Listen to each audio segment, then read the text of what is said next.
Hey, congratulations on this new series, Washington Black. Thank you so much. Thank you.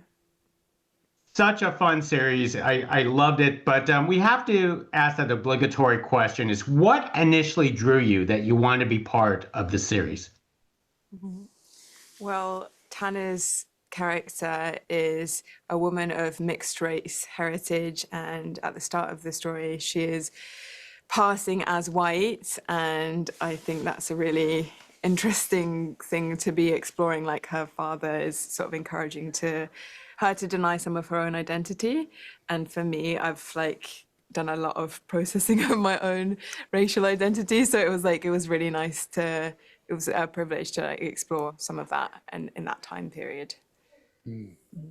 I originally was handed these sides for my character Billy McGee the first time he meets Tanner, and I was really sort of intrigued by this sort of slippery character that I couldn't put my finger on what his intentions were, whether I liked him, whether I hated him, whether he was charming, whether he was a bit sort of sinister. And for me, that's always like such an exciting part to play. And then as I progressed through the auditions, I learned more about him and the entire story and was just fascinated by this amazing, enormous world that had been created for us to sort of play in. Piggybacking on that, Edward, could you talk about developing or getting into a character who seemingly is a villain, but then or is not a villain, like a villain with a heart? I mean, how do we actually pin him down on a series like this? Well, I think it's so interesting. Our instinct with characters in any TV show is to try and pin them down. And I think what's so fun about playing him and what's so fun about so many of the characters in this show, I think, and why they've been created and why they feel rich is that you can't pin them down because they are just human. Like Billy has lived a sort of very strange life. He is constantly sort of dancing on his feet, sort of playing different roles to try and survive. And that means that he's incredibly complex. He's capable of very good things. He's capable of being incredibly kind, but he's also capable of sort of being pretty horrific. And I think that's why he's so fun. He keeps me guessing while I was playing him, and therefore will keep the audience guessing. So true. Iola, one of the things that's terrific about your character is that you get to establish a romantic link with Ernest on this series, but then also an anti-romantic link with Edward sitting next to you. So could you talk about developing the chemistry with these two gentlemen on the series? I mean, they're both pretty charming and lovely in real life, so it wasn't like too hard. But I think with McGee, he sort of represents obligation, a more established path. Tanner reckoning with some of the responsibility that she hasn't maybe recognized up until that point. And then with Wash, it's about her. He's the first person who sort of really sees her for who she is as her like young adult self. But a future with him comes with much greater risks, obviously, with Wash being unambiguously black, whereas Tanner has the privilege of, at the start, a little kind of going between the two worlds.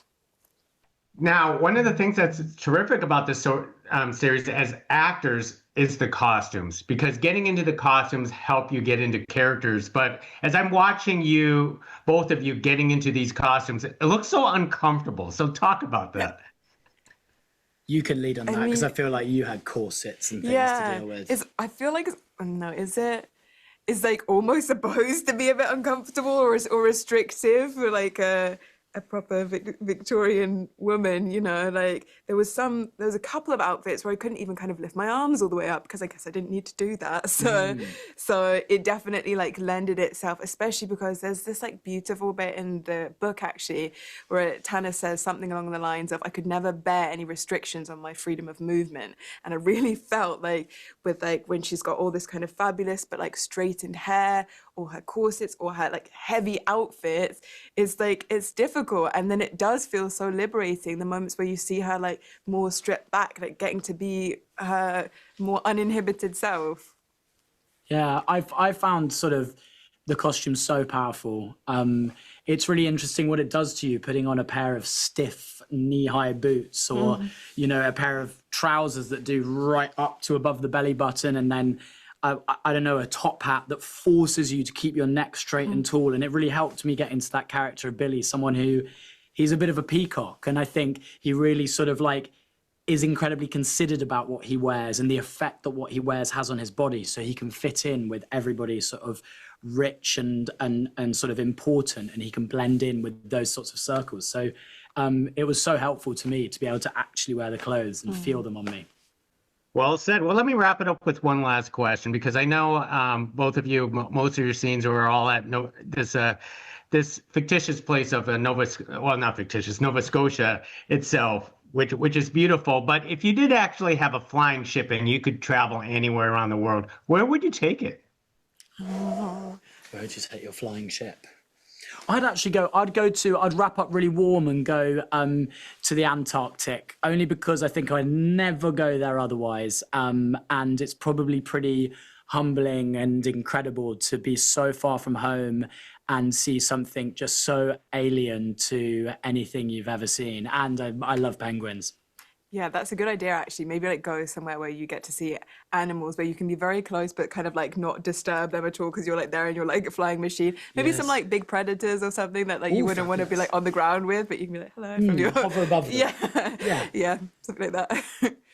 Those are great answers, and just talking to you with that blue background in the back, I feel like you guys are on a flying ship right now. We're hovering right now.